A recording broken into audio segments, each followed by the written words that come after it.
With CCSU added to the list of campus lockdowns, Eastern decided to take a look into their precautions on school lockdowns and shootings. Eastern Connecticut State University takes pride in ensuring the safety of its students and community and allows students and faculty to be fully prepared if a lockdown occurred. We spoke with RA and senior Tina Zorzi on the recent CCSU lockdown. So it was really scary when the news broke the other day about CCSU because we are a sister school of them. So I immediately was really terrified, and I was running a study group, and so immediately we closed the door in the library and shut the blinds just to be precautious. And that's something I learned from RA training. We do gun safety, and in case an intruder ever did come in, what to do. And I know a lot of RAs do programs on campus here about that, just so everybody would know how to react in that kind of scenario. And the police officers do come in and they do a training session, we watch a video, and that's something that I think everybody at school really should take advantage of. We spoke with Hall Director Carrie Robinson on precautions she takes on this issue.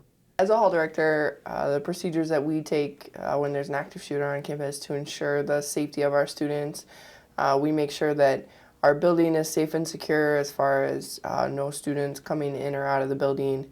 We make sure that our students are in their rooms and away from windows and not in any common areas.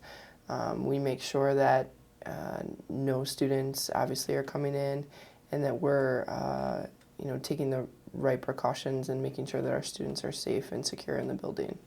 With over 5,000 students and 12 dorms, students need to take the necessary precautions in order to secure themselves in their buildings. We spoke with student Keith Sardo on what he thinks Eastern should do to better educate their students. I feel that the way CCSU authorities handled the situation was perfect.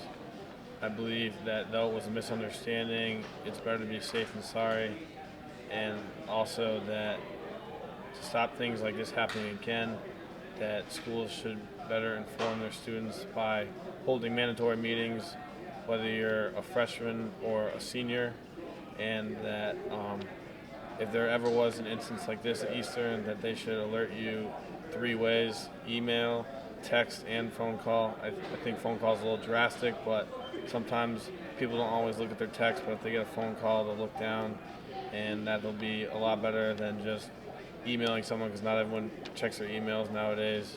And as a kid, I'm concerned with my own safety, so anything that my school can do to react to the situation as soon as possible makes me feel a lot more comfortable. And I can also see from a parenting standpoint, I would want my kid to know that they're safe going away at school.